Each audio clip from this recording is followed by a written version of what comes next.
Hmm. Hello, how are you doing, my people? How are you doing? I'm just trying to gather my thoughts together, thinking out loud. How was your day? I am Judith Orero. You are watching your Pulse Globe. African woman, African lady, African mama.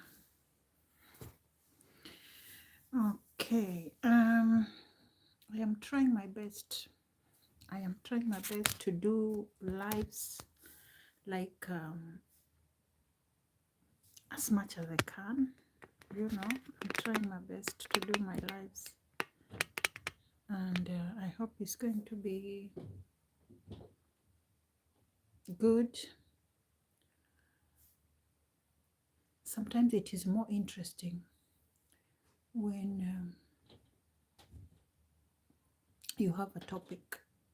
If you have a topic, or you are outside or doing a certain activity, but I've just come with no idea. That's why I'm a little bit all over the place and stranded at the same time. But my day was good. I spent my day watching the biggest content creator in the world, I believe, a young teenage man, and he's showcasing Africa in a different level because he have a massive subscribers, million subscribers, which is good. Now it's attracting people from different corners of the world. I am really grateful because he have already gone to my country, which is in Africa. He's gone to Kenya, to be specific. That is where I was born. That's the country I know a little bit. I don't know the entire country, but I understand a little about Mombasa, Nairobi, and Kisumu. And during my school, I went to Mombasa because I was born in Mombasa, and I went there in my nursery school, in my primary school, and I left Mombasa. Then I went to continue my primary school in another city called Nyanza, Kisumu. Now I know a little bit about Kisumu. I did like maybe 3 years or 4 years there. Then I came back to Mombasa. That's where I finished my primary, and I managed to go to a secondary school. I've been to Nairobi just for a visit. I don't know much about Nairobi. I've lived there for maybe 1 year, if I'm not wrong. But I don't know Nairobi very well because I only stayed there. Maybe it was only 1 year. Now I am familiar with Mombasa. I like what this young guy is doing, showcasing Africa. And I believe what he's doing, it's making us Africans happy. And some people who have been already to Africa for business or maybe for holiday, or maybe there's some people who are married with African people. I'm sure they get excited when they see that. But for people who have been in Africa for business, this can be good or bad because it is kind of exposing their secret. And I was shocked when I heard that there is some black Americans who are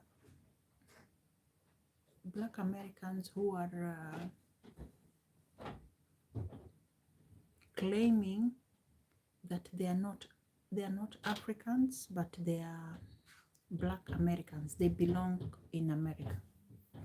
I was shocked when I heard that, because when I was growing up, I heard about black Americans, and in school we were taught about the colonialism. And in Mombasa, there is this one building which is called Fort Jesus, and there is several areas.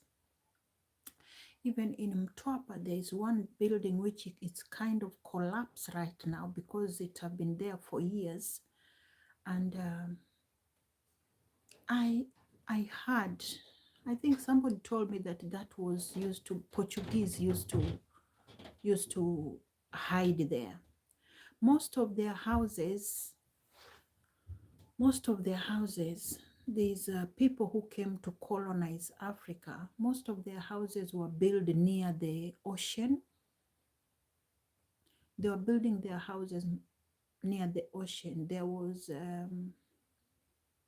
one in Malindi, which is, I can't remember now.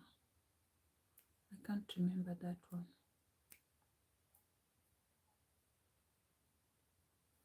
Okay, I can't remember that one. But most of the houses they built were near the sea, which I believe it was easy for them to take Africans, maybe in a boat during those days. Maybe it was easy to take them through the sea. And Fort Jesus, there is a history about Fort Jesus. There is history about Jumba ruins. There is a history about different part of my country, which is Kenya. Now there are some people who are actually shipped, or maybe I don't know which means they use. I don't know if there was plane during that time for them to fly with, but there is Africans who are being taken out, Now, for me to hear that there's some Americans who claim that they are no ties with African, it just shocked me.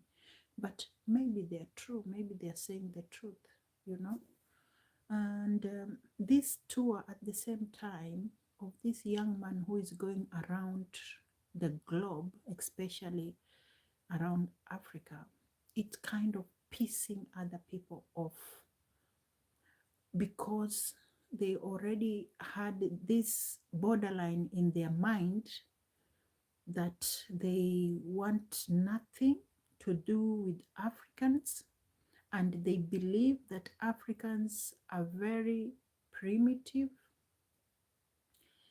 They're suffering with poverty. They're suffering with the lack of education. They're illiterate. They have nothing much to show. But that is just some of the things which people put in their mind. They put that in their mind, and there is social media. Social media is there to help you Google and watch what you want to, whatever you want to watch, whatever you want to learn. The social media is there. Maybe it's not going to show you the perfect. Maybe it's not going to show you perfect stuff which you want to see. It's different with you being on the ground. Whatever you see on the social media can come across like it's not real. And not everybody have like access to social media. Some people, they're in Europe, but still they don't have phones. Or even if they have phones, maybe they don't know how to use it.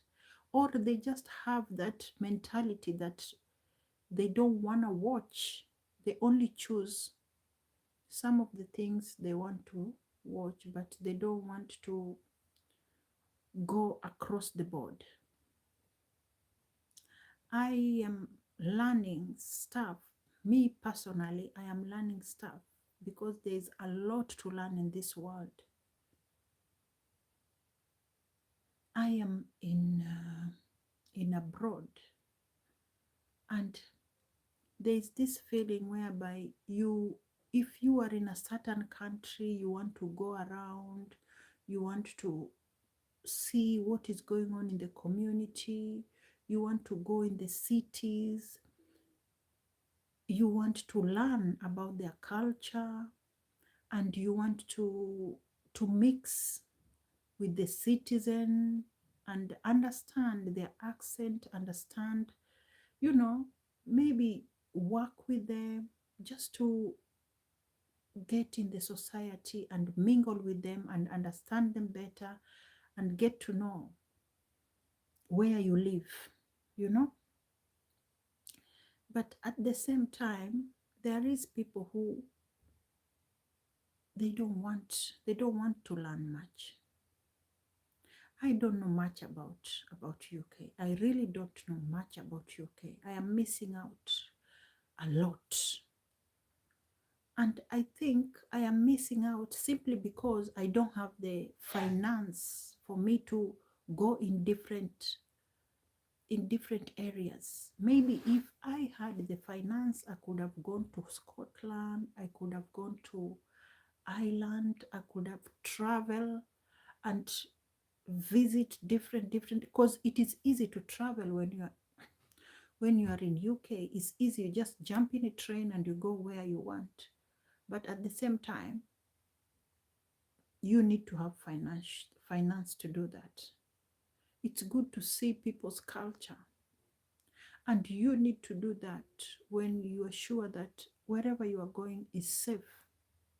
Wherever you are going to be welcome, and where you are going, you have somebody there to show you around. I've been to Kent, and I think that's the farthest I've gone. Only Kent, London, and maybe South London, and where else? Maybe Lincoln. Now, sometimes even if I go to Africa and someone asks me about London, there's some things I have no idea about because I cannot afford to go in those areas. I've been to London Bridge, but it is different. It's different if you love the culture as well. If you don't love the culture, and you don't have somebody to explain these things in detail for you, sometimes it's difficult to understand.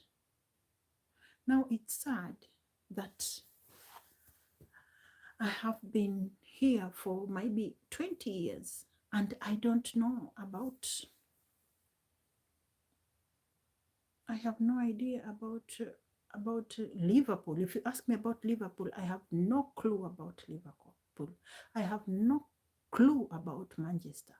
The only thing I know maybe is just London, only London. Huh? And if I use my phone, I can travel.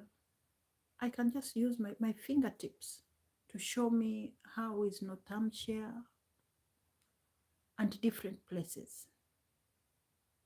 And if you love their culture, you'll keep on checking and learning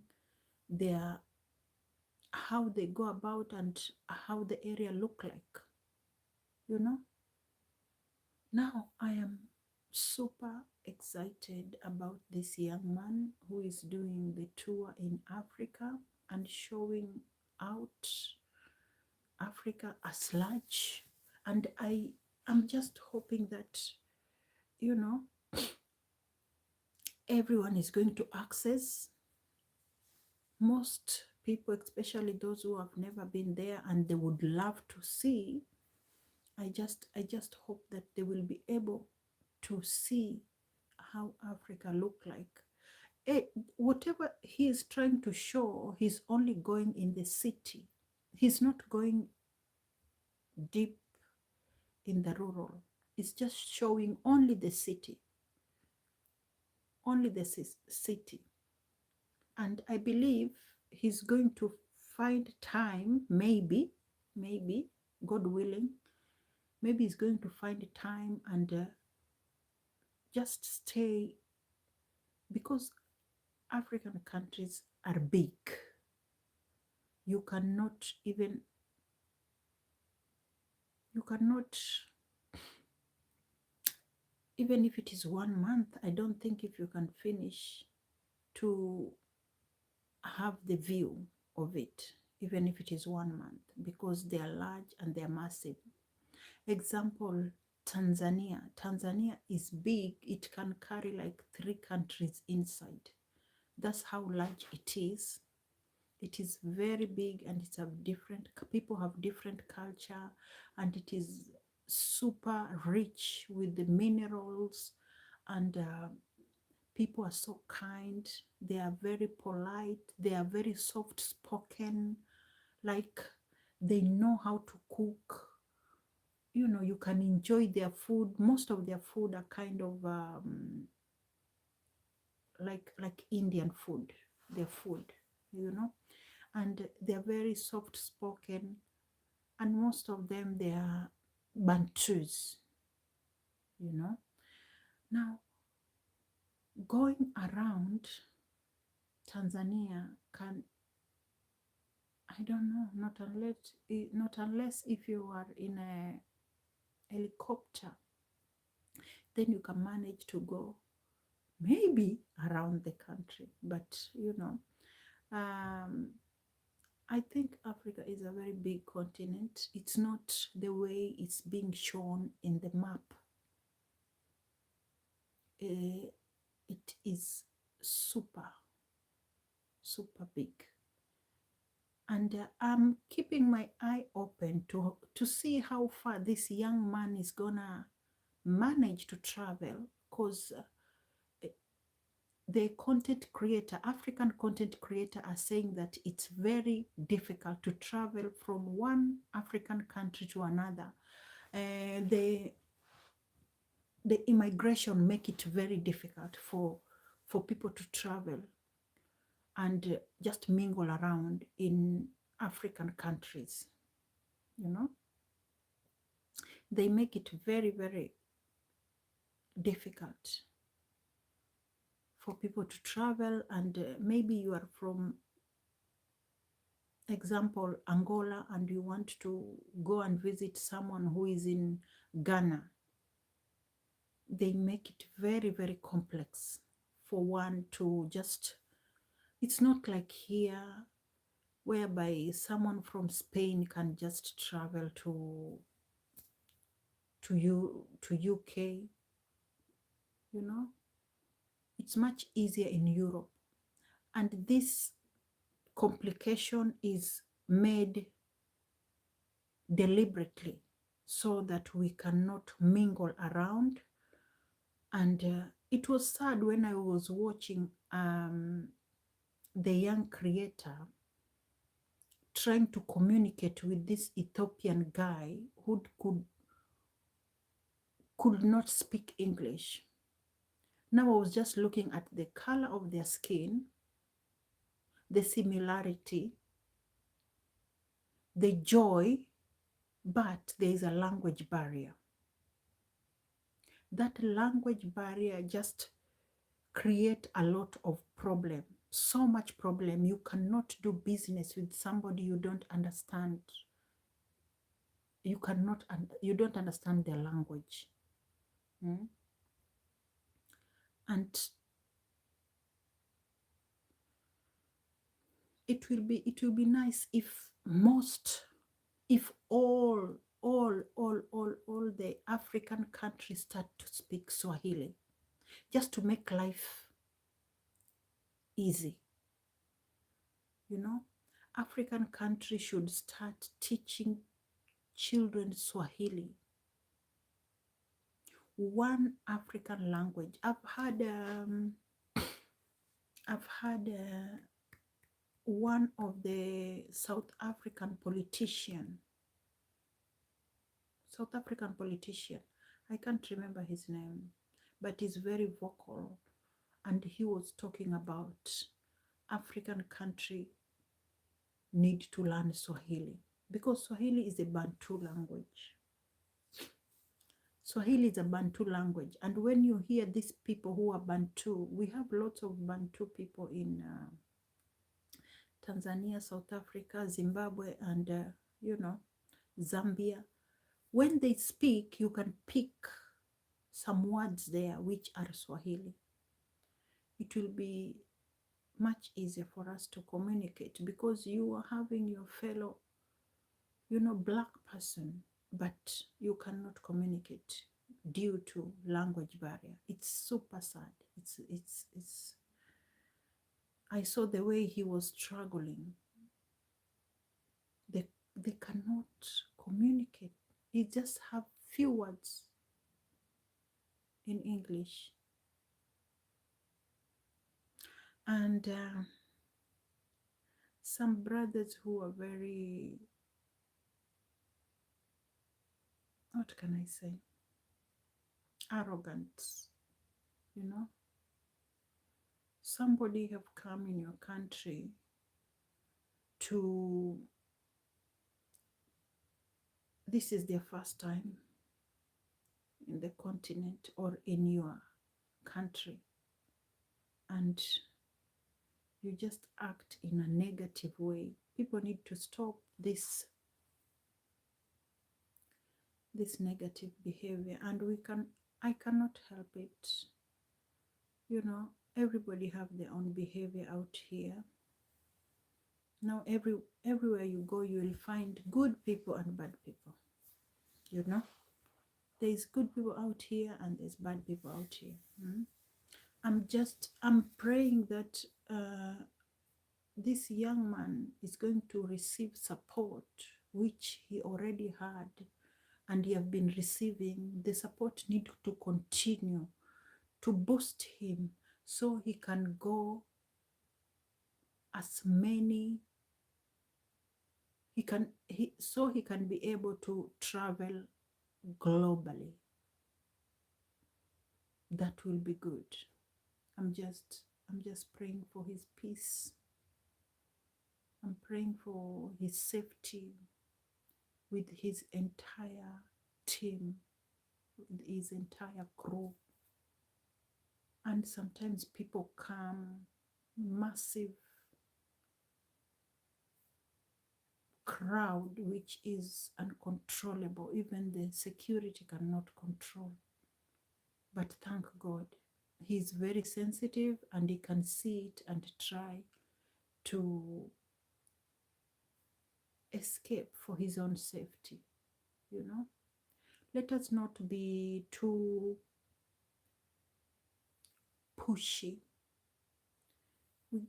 Let us try to show him how civilized we are as African, and give him room, give him space. Don't come rushing, pushing, and grabbing him.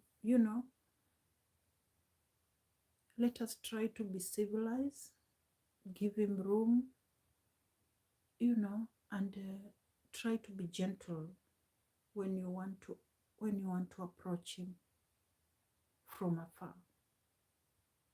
I think that will be a good thing to do. Yeah, you don't want him to be injured before he finish his tour. Let him have rest, drink a lot of water, and have sleep as well. He need to have sleep because he's super tired, but he keep on pushing. People keep on sending him messages when he's offline.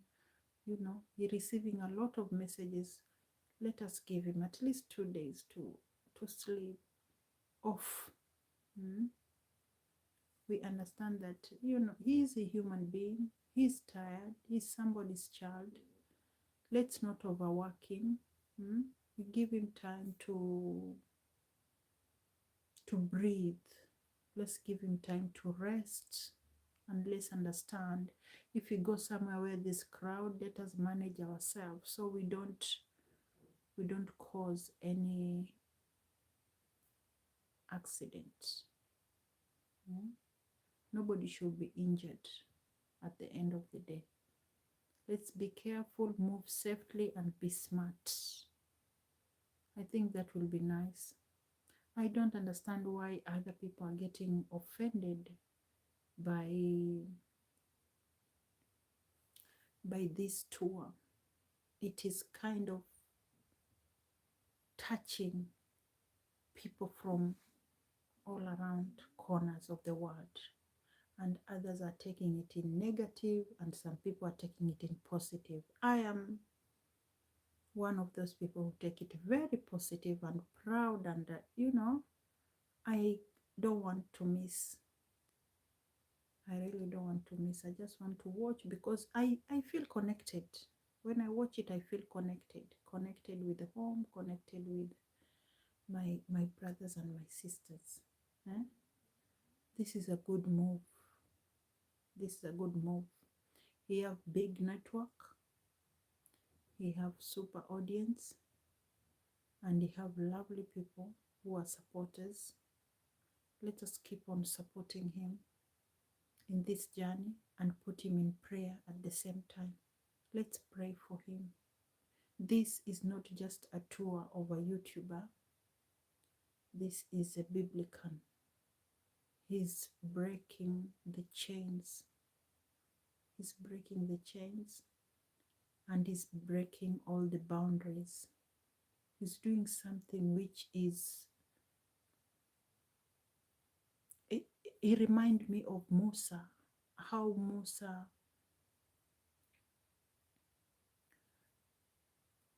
was guided during the war. Then he walked in the middle of the sea, and God was with him.